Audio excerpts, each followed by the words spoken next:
Salut tout le monde! Aujourd'hui, on va parler d'un super pouvoir qui peut transformer vos relations. L'intelligence émotionnelle. Vous savez, cette capacité à comprendre vos propres émotions et celles des autres, eh bien, ça fait toute la différence dans vos interactions personnelles et professionnelles. Dans cette vidéo, je vais vous montrer pourquoi l'intelligence émotionnelle est si puissante et comment elle peut vous aider à construire des relations plus solides, authentiques et épanouissantes. Avec des anecdotes, des exemples et un peu d'humour, bien sûr. Alors, c'est parti. L'intelligence émotionnelle, c'est comme une antenne invisible. Elle capte non seulement ce que vous ressentez, mais aussi ce que ressentent les autres. Elle repose sur 5 piliers: la conscience de soi, la gestion des émotions, la motivation, l'empathie et les compétences sociales. Un exemple concret, imaginez que vous êtes en réunion et que votre collègue lève les yeux au ciel quand vous parlez. Plutôt que de réagir impulsivement en disant « t'as un problème », l'intelligence émotionnelle vous permet de respirer, de comprendre qu'il est peut-être stressé et de répondre calmement. Ça change tout, non? Alors pourquoi c'est important dans vos relations? Eh bien, ça permet d'éviter les conflits inutiles, de mieux comprendre vos proches et d'être un meilleur soutien. Anecdote, un jour, un ami m'a appelé, complètement énervé après une dispute avec sa compagne. Plutôt que de l'interrompre ou de minimiser, je l'ai simplement écouté.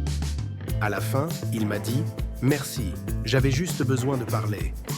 L'intelligence émotionnelle, c'est aussi ça. Comprendre que parfois, les gens n'ont pas besoin de conseils, juste de présence.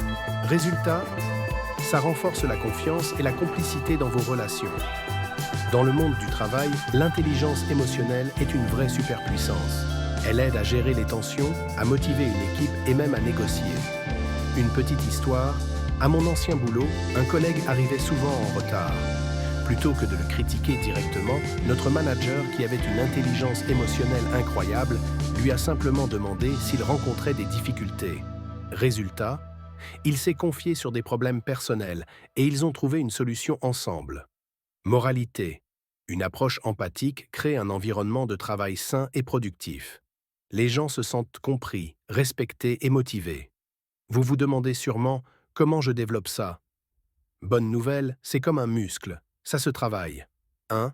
Prenez du recul sur vos émotions. Par exemple, avant de réagir dans une dispute, posez-vous cette question: pourquoi je ressens ça? 2. Pratiquez l'écoute active, écoutez vraiment, sans interrompre. 3. Travaillez votre empathie, mettez-vous à la place de l'autre. Par exemple, si un ami annule un rendez-vous à la dernière minute, plutôt que de vous énerver, demandez-vous « qu'est-ce qu'il traverse ?» Avec le temps, ces pratiques deviennent naturelles et vous verrez vos relations s'épanouir. Voilà les amis, l'intelligence émotionnelle, c'est une clé magique pour des relations réussies. Elle vous aide à mieux comprendre les autres, à éviter les conflits inutiles et à créer des liens plus profonds. Dites-moi en commentaire, sur une échelle de 1 à 10, où en êtes-vous avec votre intelligence émotionnelle?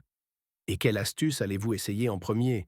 Si cette vidéo vous a été utile, n'oubliez pas de liker, de partager et de vous abonner pour ne pas manquer mes prochains conseils. À très bientôt pour une nouvelle vidéo.